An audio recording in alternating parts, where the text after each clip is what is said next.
سورۃ الانفال میں اللہ رب العزت فرماتے ہیں انما المؤمنون الذين اذا ذكر الله وجلت قلوبهم واذا تليت عليهم آياته زادتهم ایمانا وعلى ربهم يتوکلون الذين يقيمون الصلاة ومما رزقناهم ينفقون اولئك هم المؤمنون حقا۔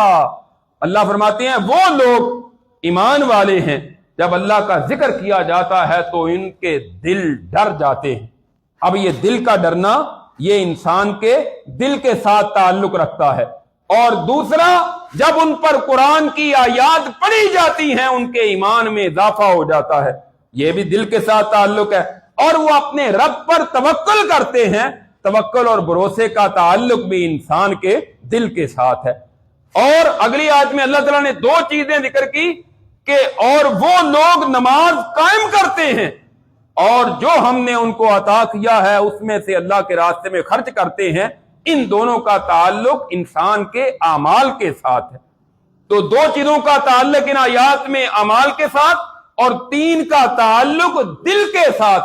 اس کے بعد اللہ نے رزلٹ دیا ہے اولئک هم المؤمنون حقا۔ اللہ فرماتے ہیں یہ ہیں پکے اور سچے مومن کہ جن کے اندر یہ صفات پائی جاتی ہیں۔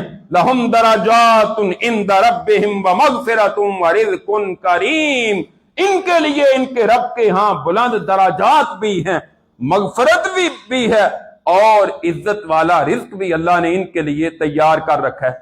بعض لوگ کہتے ہیں کہ صرف زبان سے اقرار اور دل سے تصدیق بس یہی ایمان ہے، حالانکہ قرآن کریم کی بہت ساری آیات سے یہ بات معلوم ہوتی ہے کہ انسان کے اعمال جو ہیں وہ بھی ایمان کا حصہ ہے۔